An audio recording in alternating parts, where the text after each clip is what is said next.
우리 옆에 분하고 함께 인사하실 때 주님 우리 안에 함께 하십니다 하고 인사하시겠습니다. 주님 우리 안에 함께 하십니다. 주님 우리 안에 함께 하십니다. 함께 하십니다.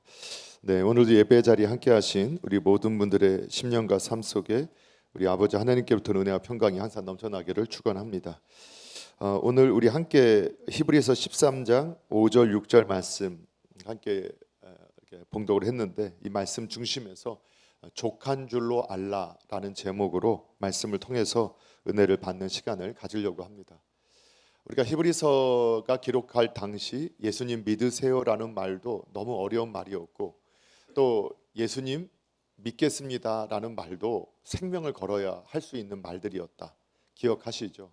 그러니까 예수님 믿으라는 말도 생명 걸고 해야 했고, 예수님 믿겠습니다라는 것도 모든 것을 포기할 결심을 해야만 우리가 믿을 수 있는 그러한 시대였다는 겁니다.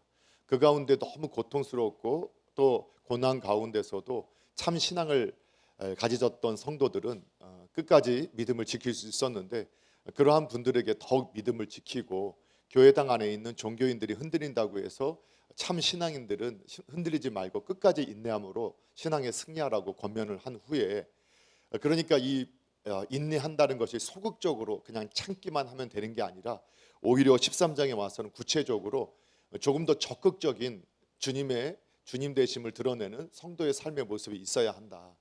그러면서 그 방향성은 우리 성도의 대계명인 서로 사랑하라. 그래서 13장 1절에 보게 되면 형제 사랑하기를 계속하라라는 말씀으로 우리가 이 말씀을 받게 됩니다.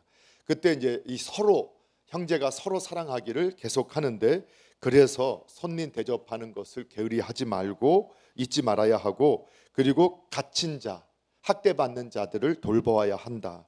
그리고 지난주에는 그 사랑 안에서 결혼을 아주 귀하게 여기고 가치 있게 여기는 그것이나, 하나님께서 허락하신 이 성을 믿음의 창조의 원리를 따라서 바르게 우리가 사용하고 하는 것이, 이게 서로 사랑하고 형제를 사랑하고 세우는 길이다. 이것을 말씀했던 것이라면, 오늘 5절 6절 말씀도 어떻게 보면 큰 의미에서 서로 사랑하라는 말씀 속에 포함된 말씀으로 우리가 이해를 할 수 있습니다. 그래서 우리가 돈을 사랑하지 말고 있는 바를 족한 줄로 알라라가는 이 명령이 마지막 때를 살아가는 성도들에게 있어서는 동일하게 서로를 사랑하라는, 돈을 사랑하지 않고 있는 것에 만족하는 삶을 살게 되면 본인도 아주 복될 뿐만 아니라 서로 형제를 사랑하는 모습이 되어지게 될 것이다. 이렇게 이제 우리에게 말씀을 주고 있는 것이죠. 그래서 오늘 우리는 이 돈을 사랑하지 말라라는 의미와, 그리고 족한 줄로 알라라는 의미를 찾아보고 오늘날 우리에게 어떻게 적용해 볼 것인가, 함께 그런 은혜를 받는 시간을 가지려고 합니다. 먼저는 이 돈을 사랑하지 말라라는 의미가 어떤 의미일까를 우리가 살펴보면, 원래 이제 이 성경은 히브리어와 헬라어로 기록이 되어져 있고, 번역된 성경으로 우리가 한국말로 번역해서 우리가 사용을 하고 있습니다.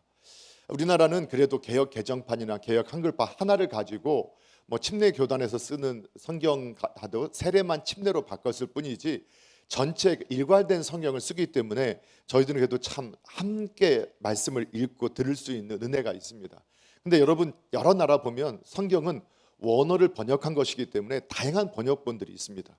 최근에 한국도 문화가 발전하고 또 이제 경제력이 더 성장하면서 여러 성경학자들을 통해서 우리 개역 개정판뿐만 아니라 우리말 성경 다양한 이 번역본들, 새 번역이나 여러 가지 번역본들이 나와 있어서 비교하면서 보면 조금 더 원문이 밝히고 있는 의미가 어떤가를 조금 더 깊이 이해할 수 있게 됩니다. 그런데 이제 이 원래 원어의 의미 헬라어를 다 우리가 해석해서 풀었을 수 없기 때문에 돈을 사랑하지 말고라고 했지만, 원래 그 의미를 더 제대로 살린다면 우리의 삶의 방식 가운데 돈을 사랑하지 않게 하라라는 의미로 이렇게 이해를 할 수 있습니다. 그러니까 우리의 삶의 방식 가운데서 삶의 방식, 생활 방식이 돈을 사랑하는 방식이 되지 않도록 조심해야 된다. 이렇게 우리에게 권면을 하고 있는 것이죠. 그러니까 돈이라는 게 뭐냐면 재물을 대표하는 게 돈이지 않습니까? 그런데 재물을 대표하는 게 돈인데, 성경에 보면 우리에게 말씀하면서 재물과 하나님을 같이 섬길 수 없다, 이렇게 성경은 말씀을 하고 있어요. 예수님이 친히 하셨던 말씀인데 마태복음 6장 24절의 말씀 같이 한번 읽어보면 좋겠습니다. 함께 읽겠습니다. 시작. 한 사람이 두 주인을 섬기지 못할 것이니 혹 이를 미워하고 저를 사랑하거나 혹 이를 중히 여기고 저를 경히 여김이라. 너희가 하나님과 재물을 겸하여 섬기지 못하리라. 아멘. 예. 이 섬긴다라는 성경의 개념은 사랑이라는 개념과 거의 일치한다고 봐야 합니다. 그러니까 하나님 사랑, 이웃 사랑, 하나님 섬김, 이웃 섬김은 넓은 의미로 보면 비슷한 의미로 우리가 받아들일 수 있게 됩니다. 그런데 오늘 보니까 재물과 하나님을 겸하여 섬길 수 없다, 이 말씀은 재물과 하나님을 겸하여 사랑할 수 없다라는 말씀으로도 이해할 수 있다는 겁니다. 충분히 이해되시죠? 안 되시나요? 하나님과 재물을 겸하여 섬길 수 없다, 이 말씀은 하나님과 재물을 겸하여 사랑할 수 없다라는 겁니다. 그러니까 이거를 조금 더 우리가 좀 해석을 해보면 우리가 돈을 내 삶의 기준으로 삼을 수 없다라는 의미이기도 합니다. 그러니까 돈을 기준으로 생각하고 판단하고 결정하는 사람은 하나님을 기준으로 해서 생각하고 결정할 수 없다라는 의미라는 겁니다. 그러니까 하나님을 사랑하고 함으로 하나님의 생각으로 하나님의 결정으로 결정하는 사람은 돈을 기준으로 해서 생각하고 결정할 수 없다, 이 동일한 말이라는 거죠. 예, 충분히 이해가 되시나요? 예. 그만큼 이 말씀 속에서 우리가 한 가지 깨닫게 되는 것은 이 돈이라는 것이, 재물이라는 것이 우리의 삶의 기준이 될 만큼 막강한 도구라는 것을 우리에게 가르쳐 주고 있는 것이기도 합니다. 돈이 얼마나 막강하냐면 우리의 삶에, 우리 신앙인들이 하나님만이 우리 생각의 기준이고 결정의 기준이다, 이걸 부정하는 사람이 어디 있어요? 그런데 이 돈이라는 도구가 우리의 삶에 결정하는 결정의 도구가 될 수 있고 기준이 될 수 있다라는 거예요, 돈이.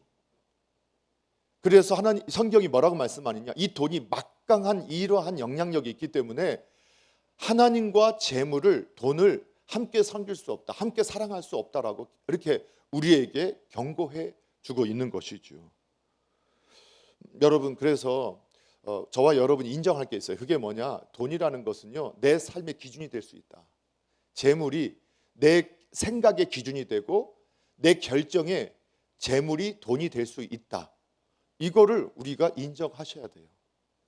그리고 혹 우리 신앙임에도 불구하고 저와 여러분이 혹시 돈을 기준으로 모든 것을 결정하고 생각하는 것은 아닌지 판단해 보셔야 된다는 거예요.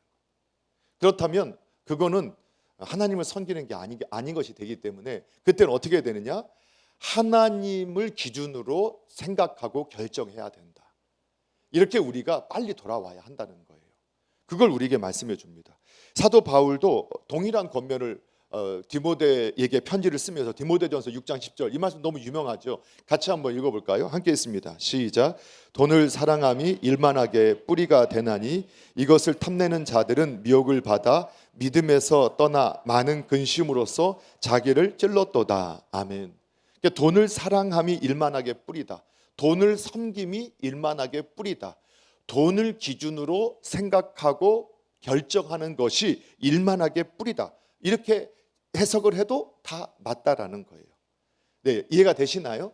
예, 돈을 기준으로 우리가 모든 것을 생각하고 결정하게 되면 그러면 모든 일만 악의 뿌리가, 모든 악이 거기로부터 온다. 쓴뿌리가, 모든 문제가. 그래서 이것을 재물을 탐내서 재물을, 돈을 기준으로 모든 것 생각하는 사람이 재물을 탐하는 사람인데, 이 사람들은 미혹을 받아서 마음이 믿음에서 떠나서 근심으로써 자기를 찔렀다. 그것도 많은 근심으로 자기를 찔렀다. 그 심령에 가시와 엉겅퀴가 난다는 거예요. 그러니까 돈을 기준으로 생각하고 판단하고 결정하는 사람은 일만 악이 거기서부터 나오고 그 영혼의 마음에 쓴뿌리가 나서 가시와 엉겅퀴가 나서 그 영혼을 막 찔러댄다는 거예요. 당연히 신앙인으로서 행복과 복을 누리지 못한다는 것을 우리에게 경고하고 있는 것이죠. 사랑하는 성도 여러분, 하나님과 재물을, 돈을 겸하여 사랑할 수 없고 섬길 수 없습니다. 하나님을 기준으로 삼으면서 동시에 돈을 기준으로 삼을 수 없다라는 것 여러분 믿으시죠? 그 믿음대로 살아가실 수 있는 저와 여러분 되기를 주님의 이름으로 축복합니다. 그러나 우리가 이 돈을 사랑하지 말라라는 말씀 때문에 교회 땅 안에 있는 성도님들이 많이 오해하는 것 중에 하나가 경제를 모르고 돈을 이렇게 투자하는 것을 잘 모르고 경제를 모르는 것이 믿음이 좋은 것이다라고 이해하는 이러한 문화는 또 잘못됐다는 겁니다. 그 성경이 가르쳐주는 사상이 아니에요. 어쩌면 교회 안에서 보면 가끔씩 보면 나는 돈 같은 거 욕심 없어, 돈 몰라. 돈은 욕심이 나면 안 되죠. 근데 욕심 없다 하지만 돈이 뭔지 몰라. 그래서 사기당해요.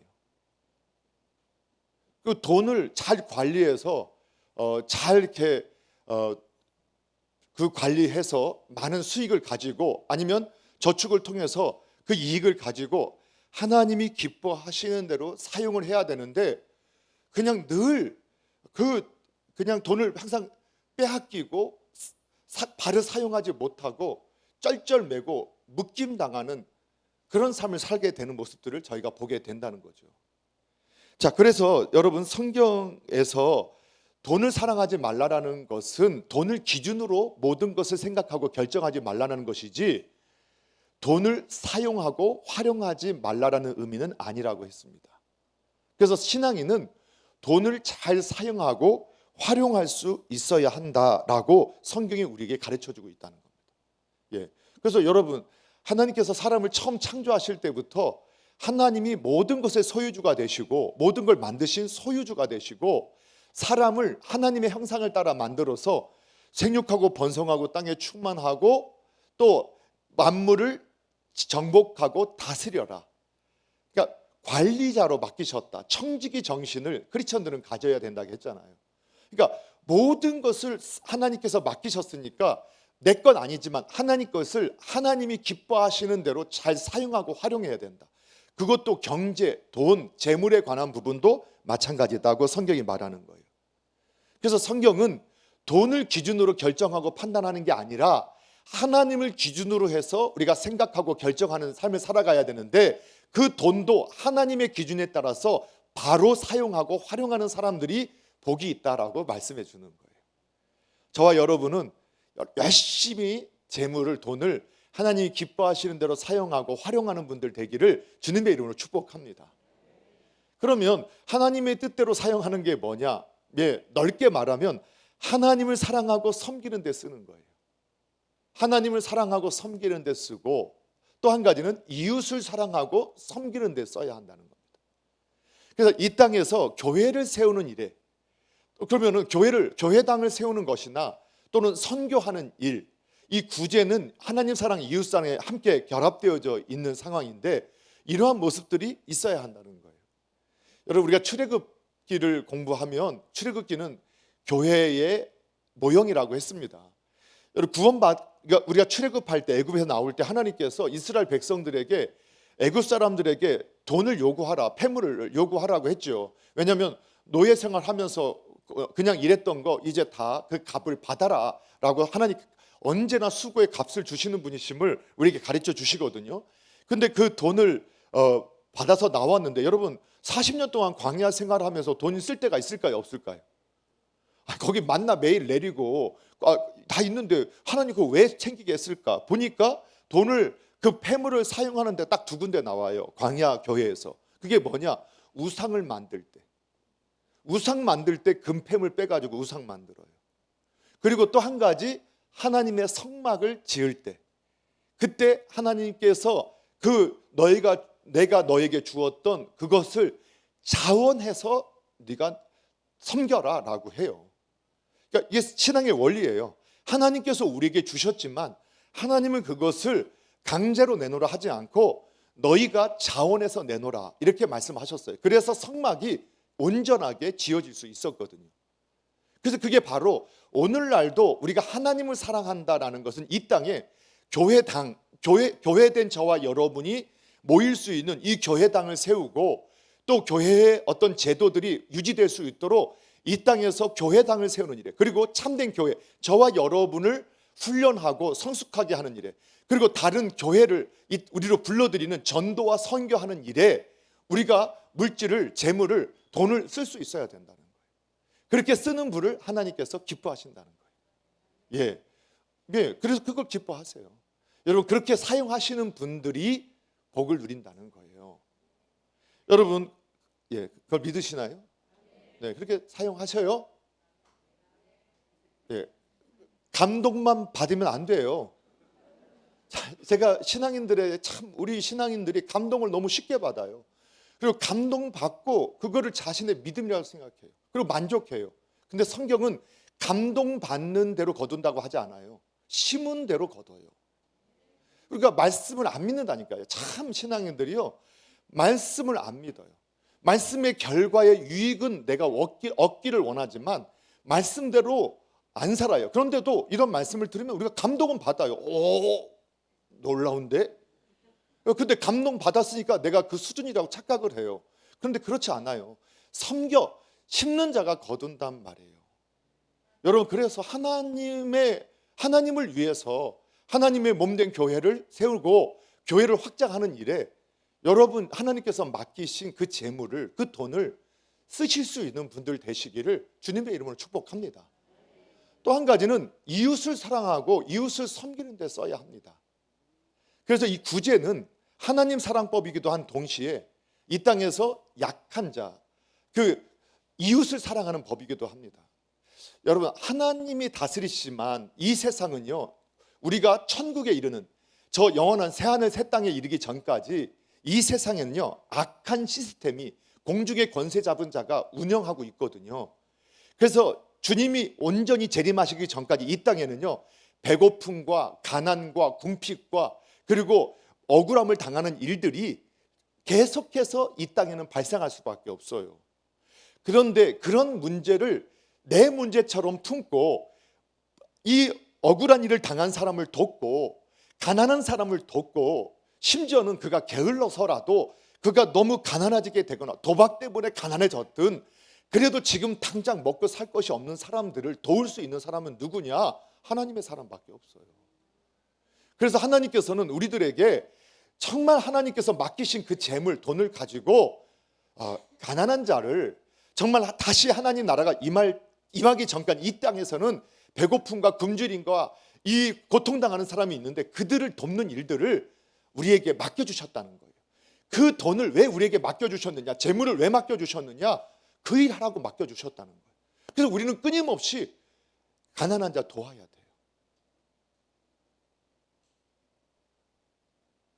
도와야 된다니까요. 네. 그래서 여러분, 제가 성경에 보니까 누가복음 16장 9절에서 뭐라고 말씀하시느냐 한번 읽어볼게요. 함께 읽겠습니다. 함께 있으면 시작. 내가 너희에게 말하노니 불의의 재물로 친구를 사귀라. 그리하면 그 재물이 없어질 때에 그들이 너희를 영주할 처소로 영접하리라. 아멘. 예수님께서 말씀하신 거예요. 불의의 재물, 이거 여러 가지 번역이 나오거든요. 그런데 이 세상의 재물, 세상에서 하나님께 주신 그 재물을 가지고 뭐 해야 되느냐? 친구를 사귀라. 친구가 누구예요? 사람을 사귀라는 거예요. 사람을 사귀어서 어떻게 하느냐? 예수님 믿게 만들어라. 그냥 예수님의 밝은 빛. 아니야. 때로는 우리가 예수님 믿게 하면 좋지만 믿음은 하나님이 주시는 거예요. 그래서 그냥 예수님 믿게 하기를 우리는 소원하지만 그와 별개로 우리는 그들에게 하나님이 우리에게 명령하신 그대로 베풀 수 있어야 하고 섬길 수 있어야 된다. 그러면 여러분, 우리도 재물이 없어질 때가 올 거예요. 없어질 때가 올 거예요. 그때 하나님 그 사람들이 우리를 영원한 집으로 영접하게 될 것이다.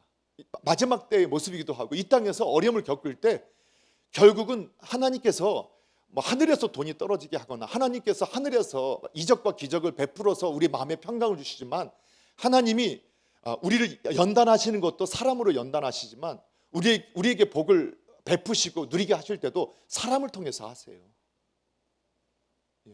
근데 내가 도왔던 사람이 나에게 돕는다고는 말할 수 없어요. 나는 베풀었을 뿐인데 내가 어려움을 겪을 때는 하나님이 다른 누군가를 통해서 저를 세우도록 역사해 주실 거라는 거죠. 그래서 이거 제가 청년 때부터 믿음의 확신을 갖고 은혜를 받았던 말씀이라서 많이 인용했던 말씀이잖아요. 잠언서 19장 17절 말씀도 같이 한번 또 읽어볼게요. 함께 했습니다. 시작. 가난한 자를 불쌍히 여기는 것은 여호와께 꾸어드리는 것이니 그의 선행을 그에게 갚아 주시리라. 아멘. 예, 그게 제가 청년 때 그리고 전도사 때 이렇게 이 말씀이 정말 믿음으로 주셨어요. 가난한 자를 불쌍히 여기면 하나님께 내가 빌려드리는 것이 되는구나.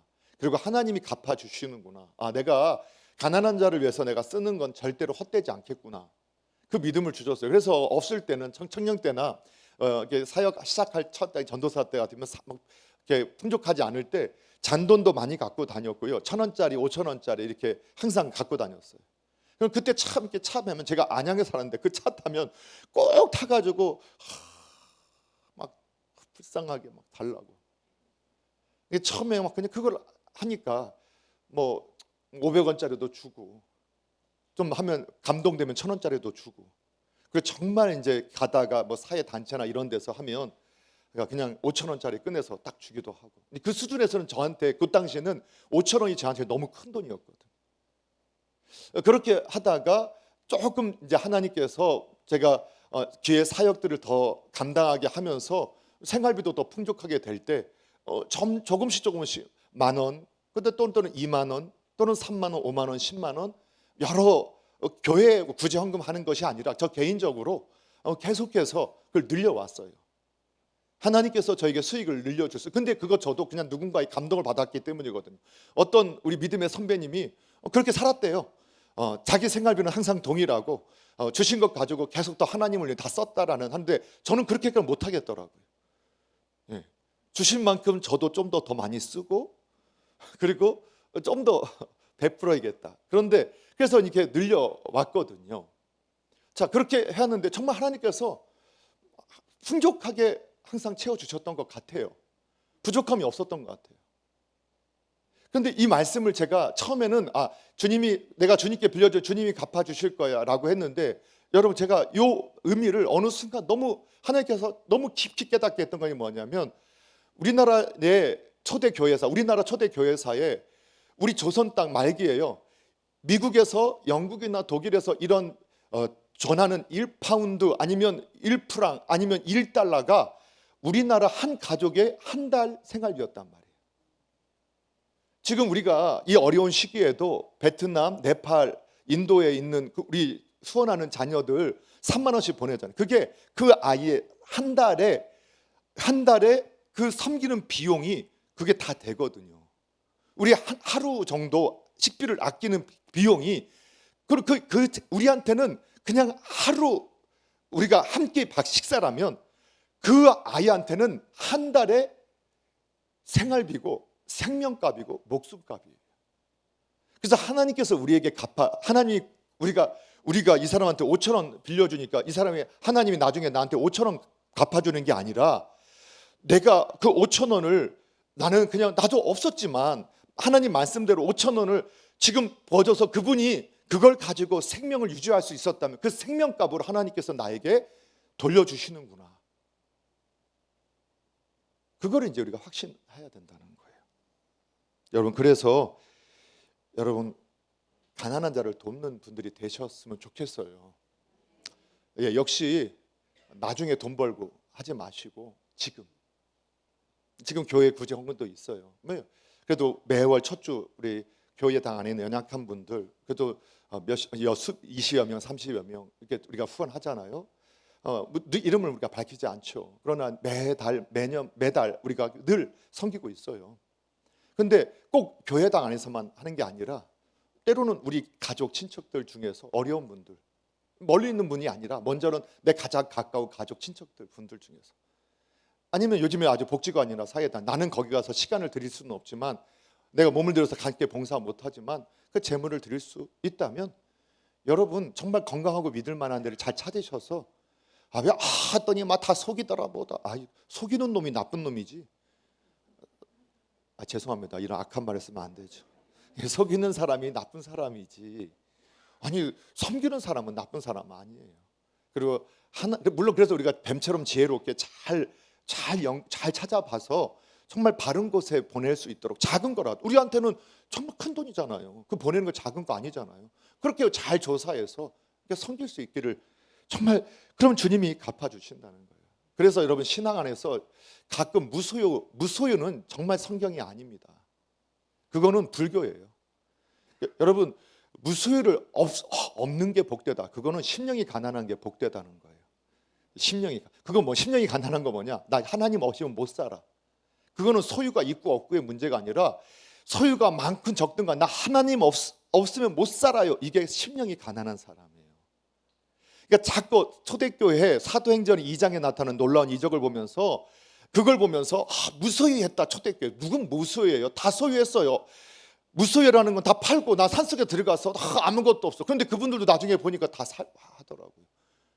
그런데 보세요, 초대교회 그 사도행전에서도 성령의 강력한 역사 가운데 초대교회 3,000명, 5,000명, 그 가운데 그 당시에 예루살렘에 2만여 명밖에 되지 않는 시민이 있었는데, 그 당시에 이제 그 유월절, 무슨 오순절 이런 절기만 되면 전국에서, 전 세계에서 예루살렘에 몰려왔다고요. 수십만 명씩 몰려왔어요.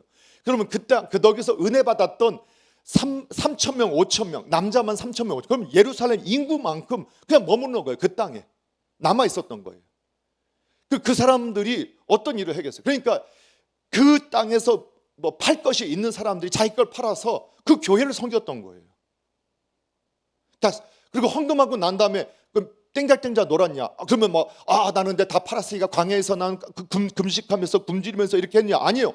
또 열심히 가서 돈 벌어서 또 갖다 헌금한 거예요. 왜? 그 교회 성도들을 섬기려고, 교회를 세우려고. 그게 무소유가 아니에요. 누구보다도 섬기기 위해서 열심히 섬겼던 사람들이, 일했던 사람들이에요.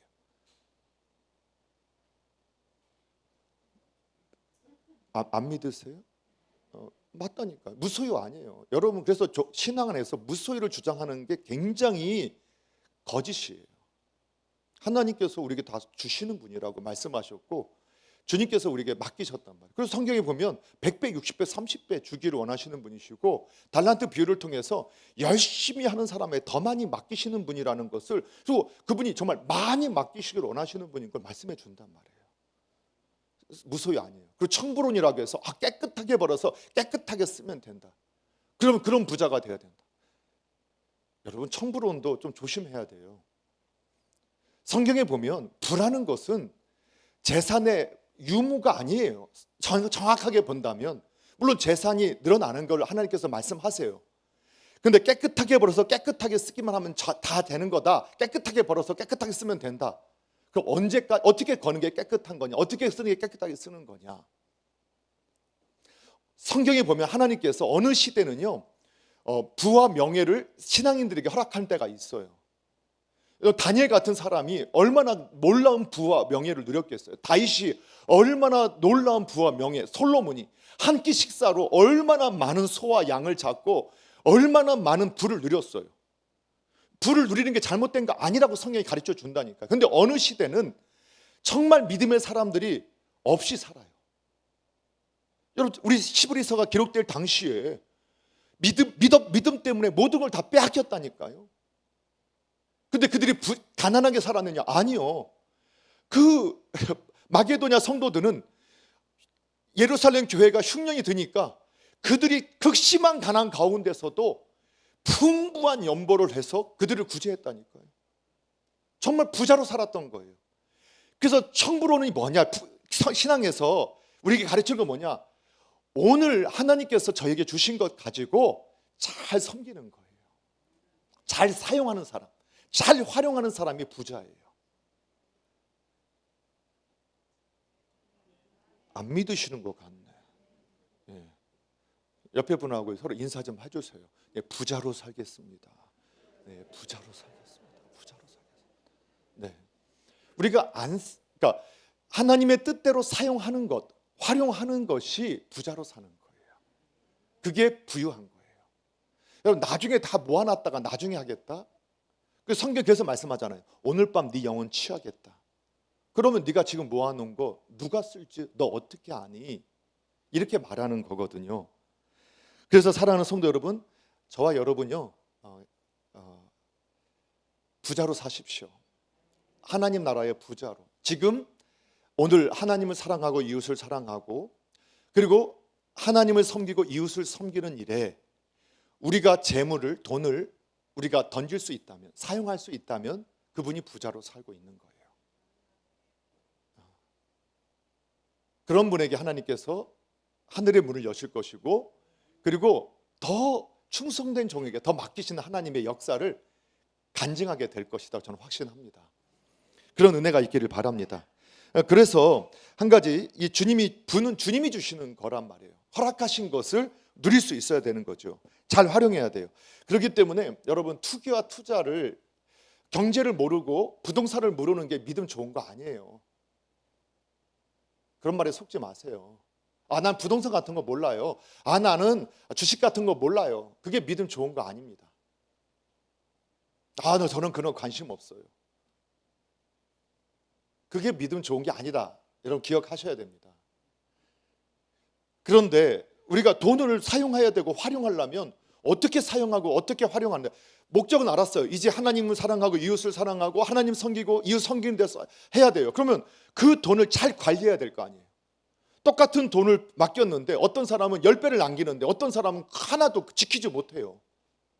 근데 하나님 누구한테 충성된 종이라고 했어요? 10배 늘린 사람한테 충성된 종이라고 했잖아요. 제가 성경이 아닌 말을 하고 있나요? 그런데 우리는 마치 나는 부동산 몰라요, 이거 주식 몰라요, 이런 거 몰라요, 적금 같은 거 안 들어도 돼요, 이렇게 말하면 믿음 좋은 사람 아니라는 거예요. 알아야죠. 어떻게 해야 되는 게 알아야죠. 경제를 알고 그러면 알아야죠. 그런데 많은 분들, 제가 같이 공부했던 목사님이 그런 말 하시더라고요. 투기와 투자 뭐가 차이냐? 공부하고 공부하지 않는 거. 그러니까 죄송한데 이런 표현이, 운빨에 맡기는 거예요. 주식을 하는데 운빨에 맡기고 부동산을 하는데 운빨에 맡기는 거예요. 그거는 투기죠, 투기. 나중에 대박 나면 좋겠다. 그거 똑같은 도박도 마찬가지 아니에요. 운에다 거는 거잖아요. 그거 투기제요. 그거 도박이에요. 그거 하라는 게 아니에요. 공부하라는 거예요. 그래서 주식을 한다는 분이 기본책 하나도 안 읽고 차트 볼 줄도 모르고 PR이 뭔지, 그리고 기업 분석에 대한 내용이 뭔지, 경제 신문 하나도 보지 않으면서 투자한다고 하면서 그 투자하면 안 된다. 차라리 그러면 적금 들어라. 적금도 안 들고. 여러분, 공부하세요. 투자하실 분은 공부하세요. 나는 성경 읽을 시간도 없는데. 아침에 성경 15분 읽으면 그 다음부터 안 읽잖아요. 드라마 열심히 보잖아요. 드라마 한 3시간 볼 시간에 한 30분 유튜브로 한 며칠만 보면 기본 지식은 배워요. 공부할 생각 안 하는 거예요. 나하고 멀다. 정말로 투자하고 싶은 분들. 그래서 우리 부동산 할 때도 제가 결혼하는 커플들한테 집 살 때는, 여러분 집을 살 때는 여러분은 신앙의 기준에서 돈을 투자의 목적이 아니에요. 먼저 신앙의 기준으로 교회하고 직장 가운데 집을 얻을 생각을 해라. 왜? 우리의 삶의 기준은 내 삶의 대부분을 보내는 일터, 교회, 가정이잖아요. 그럼 오가는 시간들이 다 평안해야지 내가 지치지 않고 내가 그 일을 감당하거든요. 그 결혼하는 커플들은 미리 사서 나간 분은 어쩔 수 없지만 결혼하는 커플들한테는 그렇게 가르쳐 주거든요. 그런데 그때도 제가 한참 말할 때마다 지금은 사면 좋다. 대출을 받아서 사면 좋아. 지금은 사면 안 되는 때야. 근데 참 우리 정말 크리스천 청년들도 저는 그런 거 몰라요. 관심 없습니다, 목사님. 그러면 저는 아주 세속적인 목사가 된 것 같아서 그만 제가 말을 싹 줄이면서 그래. 그러면 우리가 이제 경제적으로 볼 때 지금 막 피크 올라왔어요. 지금은 많은 사람들도 3, 4년 안에 경제 문제가 생길 거다. 지금은 현금을 마련할 때고 집 사면 안 되고 지금 막 사도 된다 안 사도 하지만 우리가 역사적으로 또 정권의 정책에 따라서 어떻게 변하는지를 공부하고, 그럼 지금은 아주 위험한 시기니까 지금은 차라리 현금을 확보하는 때일 수도 있는 게 더 좋고, 마찬 집을 사는 것보다는 전세 들어가는 게 낫겠다. 한 4, 5년 후에 다시 한번 정권이 바뀌는가 안 바뀌는가도 보고 정책이 어떻게 경제가 흐르는가 보면서 그때 하면 좋겠다. 그게 왜 투기예요? 내 똑같은 집을 사는데. 그리고 교회와 직장 그 가운데서 똑같은 집을 샀는데 같이 다님이 편했는데 이왕이면 분석을 하고 그 지역을 분석을 해서 정말 나중에 내가 한 4, 5년, 10년을 사고 났을 때 그래도 적금적인 가치가 있는 곳을 택해서 하는 게 왜 투기가 되냔 말이에요. 관심 없는 게 문제죠. 아니, 오늘 목적은 그게 아닌데. 이게 목적이 아닌데. 예. 그래서 돈은 활용해라. 사용해라. 네, 거기 오늘 왜 여기까지 갔죠? 하여튼 그래요. 그래서 공부해라. 투자하고 싶으면 그 경제 공부해야 돼. 그 유대인들을 보면 말씀 딱 가르치고 나서 그 다음에 가르치는 게 뭐예요? 경제 가르치잖아요. 어디 가서도 손 벌리지 말고 네가 베푸는 사람 되고 쓴 어마어마하게 섬기잖아요. 근데 우리 자녀들한테, 부모님도 모르고 자녀들한테도 모르고. 자, 그렇지만 결론은 이거예요. 디모데전서 6장 17절부터 하면 이게 이제 재물에 대한 이게 결론의 부분을 할 수 있는데 한번 읽어볼게요. 시작. 네가 이 세대에서 부한 자들을 명하여 마음을 높이지 말고 정함이 없는 재물에 소망을 두지 말고 오직 우리에게 모든 것을 후히 주사 누리게 하시는 하나님께 두며 선을 행하고 선한 삽을 많이 하고 나누어 주기를 좋아하며 너그러운 자가 되게 하라. 이것이 장래에 자기를 위하여 좋은 터를 쌓아 참된 생명을 취하는 것이니라. 아멘. 예, 세대의 부한자들. 그러니까 부한자들 뭐냐? 쌓기만 하고 쓰지 않고 사용하지 않는 사람들.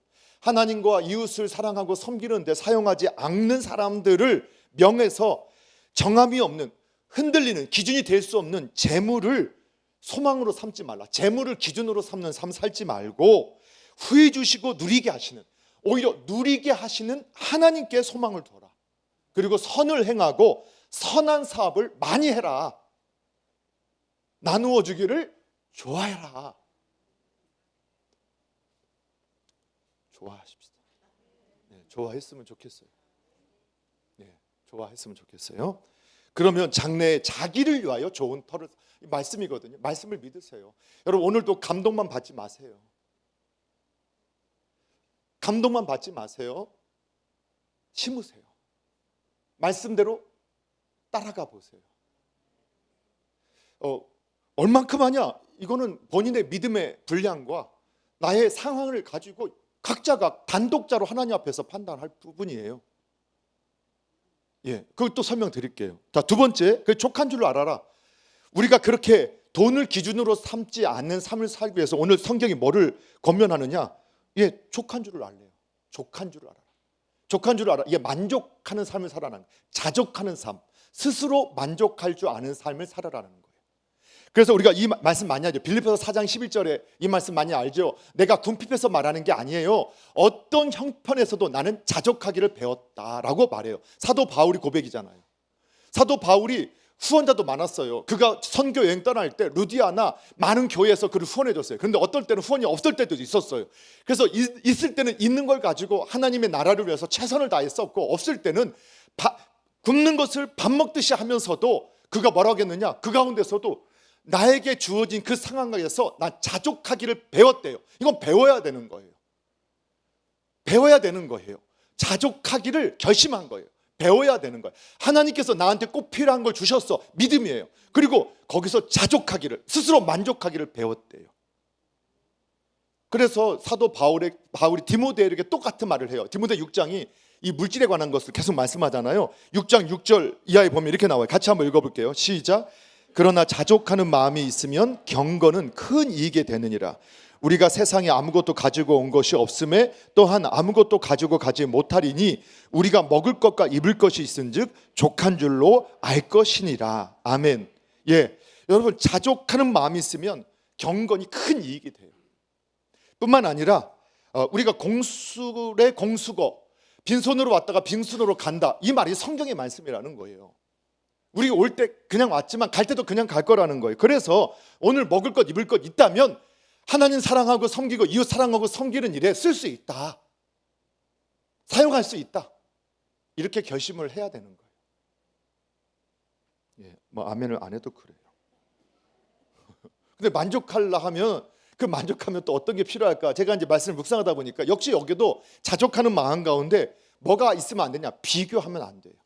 하여튼 이번에 히브리서 공부하면서 비교하지 말자 계속 반복했잖아요. 이게 비교가 우리를 아주 우월감에 빠지게 하거나 열등감에 빠지게 하거든요.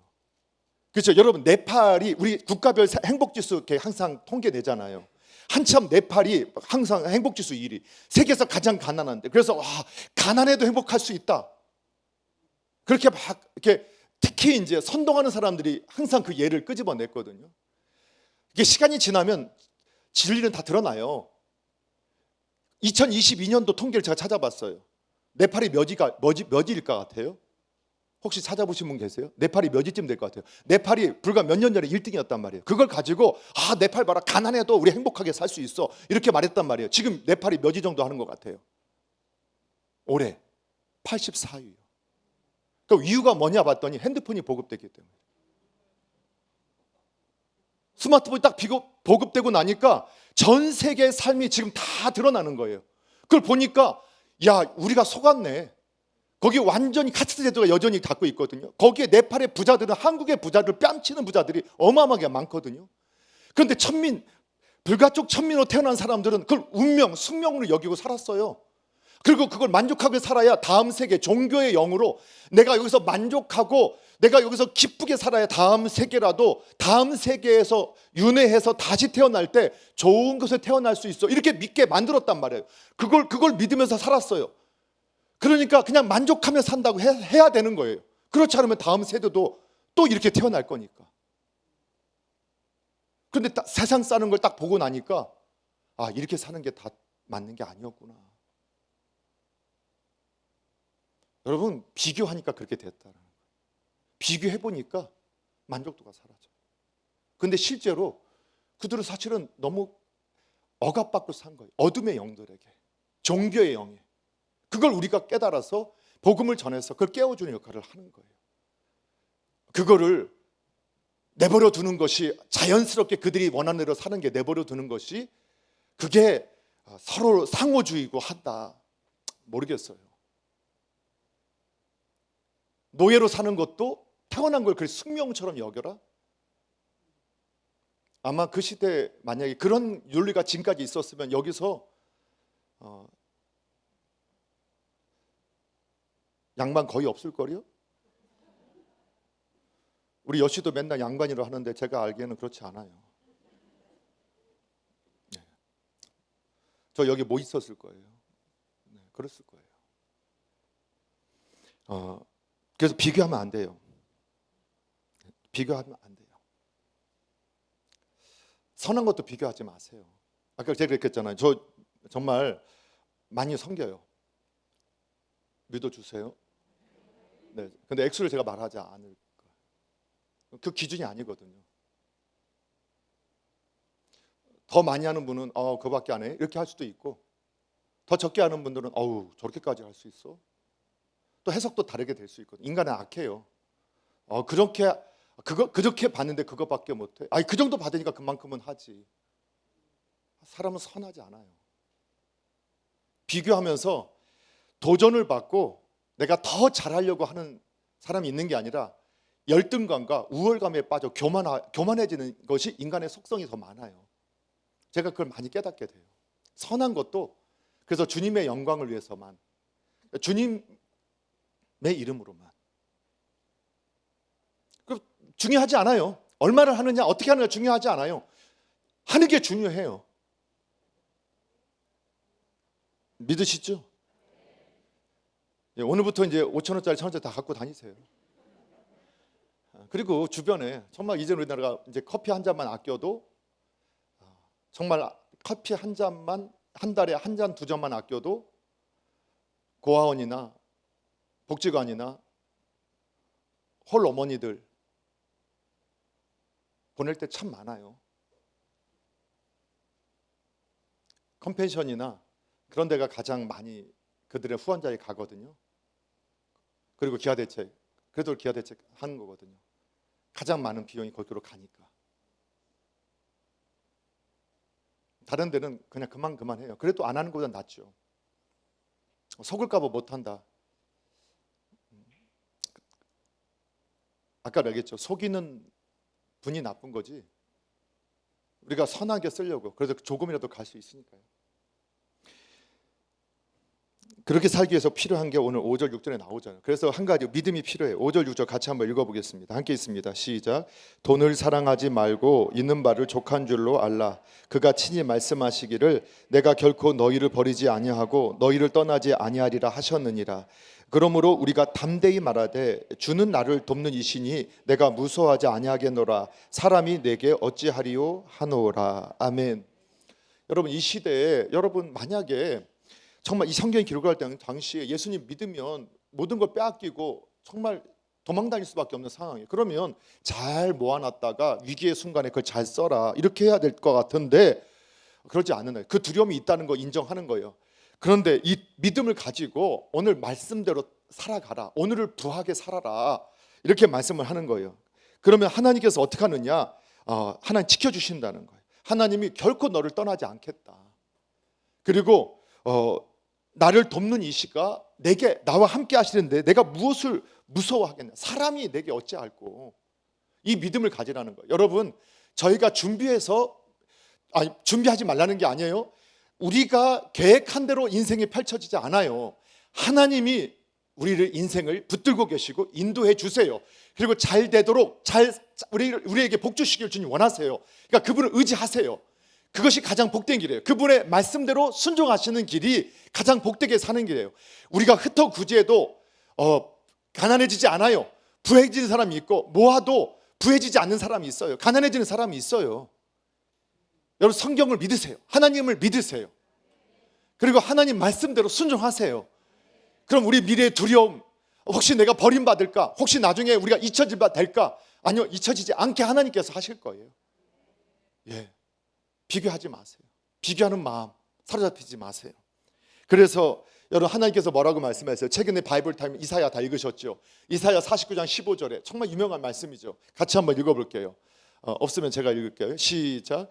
여인이 어찌 그 젖먹는 자식을 잊겠으며 자기 태에서 난 아들을 긍휼히 여기지 않겠느냐. 그들은 혹시 잊을지라도 나는 너를 잊지 아니할 것이라. 낳은 엄마가 젖먹이는 엄마가 자식을 어떻게 잊어요? 엄마가 어떻게 자기 자식의 긍휼을 잊을 수 있어요? 근데 인간의 그런 일들을 우리가 봐요. 인간은 그럴 수 있어도 하나님은 저와 여러분 잊지 않는데요. 하나님을 믿으세요. 그리고 우리에게 예수님을 보내주셨다 하셨던 반복되는 말씀은 그래서 중요한 거예요. 로마서 8장 37절 2절 말씀, 우리 이 말씀은 결론의 말씀을 함께 읽겠습니다. 시작. 그런즉 이 일에 대하여 우리가 무슨 말 하리요? 만일 하나님이 우리를 위하시면 누가 우리를 대적하리요? 자기 아들을 아끼지 아니하시고 우리 모든 사람을 위하여 내주신 이가 어찌 그 아들과 함께 모든 것을 우리에게 주시지 아니하겠느냐. 아멘. 여러분 하나님 약속을 믿읍시다. 믿어봤으면 좋겠어요. 오늘 다시 말씀드려요. 감동만 받지 마세요. 감동만 받지 마세요. 막 교회당의 구제 헌금 좋습니다. 그러나 그거 뭐 일정 하시고도 좋고요. 근데 하나님 주신 것 하나님 이웃 섬기는데 여러분 작은 것에 충성된 사람에게 하나님 큰 것을 맡기시지, 나에게 큰 것을 주시면 내가 그거 할 수 있을 텐데 그런 사람에게 하나님 맡기시지 않는다는 것이 성경의 가르침이고 원리예요. 그 성경은 항상 네가 작은 일에 충성했기 때문에 내가 큰 일에 참여하게 하신다고 하셨어요. 지금 맡기신 것을 가지고 섬기지 않는데 어떻게 더 큰 걸 하나님께서 주겠냐는 거예요. 맡기겠냐는 거예요. 근데 오히려 그렇게 잘 사는 사람에게 더 주시겠다는 거예요. 여러분 비교하지 맙시다. 우리 배우자도 다른 배우자와 비교하지 마시고, 다른 자녀와 우리 아이 비교하지 마시고, 근데 다른 부모님과 비교하지 마시고, 다른 회사와 비교하지 마시고, 다른 교회당과 비교할 거 없이 하나님 앞에서 단독자로 나는 하나님 말씀 앞에 있으면 좋겠어요. 오늘 저와 여러분이 이 족할 줄 아는 마음, 이 믿음을 가지고 정말 하나님 앞에서 복을 부유한 그 부유한 복을 누리는 은혜 있기를 주님의 이름으로 축복합니다.